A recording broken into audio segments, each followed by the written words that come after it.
জুলাই গণহত্যার সঙ্গে জড়িতদের মানবতাবিরোধী অপরাধে আন্তর্জাতিক অপরাধ ট্রাইব্যুনালে বিচার হবে বলে জানিয়েছেন অন্তর্বর্তীকালীন সরকারের আইন উপদেষ্টা অধ্যাপক আসিফ নজরুল। বুধবার বেলা 11টায় সচিবালয়ে এক সংবাদ সম্মেলনে এই কথা বলেন আসিফ নজরুল। অধ্যাপক আসিফ নজরুল বলেন, জুলাই গণহত্যার সঙ্গে জড়িতদের মানবতাবিরোধী অপরাধে আন্তর্জাতিক অপরাধ ট্রাইব্যুনালে বিচার করা হবে। আইন উপদেষ্টা বলেন, গণহত্যা ও গুলিবর্ষণের বিচার হবে, মামলা হচ্ছে।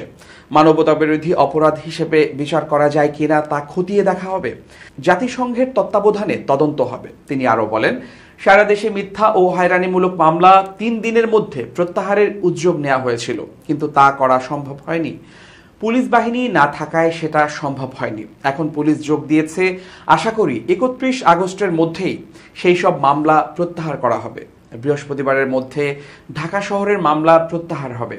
রোজিনা ইসলাম ও মাহমুদুর রহমান মান্নার মামলা প্রত্যাহার হবে। আইন উপদেষ্টা বলেন, বৈষম্য সর্বব্যাপী। ধর্মের ভিত্তিতে, রাজনৈতিক ভিত্তিতে যত বৈষম্য হয়েছে তা নিরসন করা হবে। বিচার বিভাগে কর্মরত কর্মকর্তা কর্মচারীদের আয়ের হিসাব আগামী 10 দিনের মধ্যে জমা দিতে হবে বলে জানিয়েছেন অধ্যাপক আসিফ নজরুল।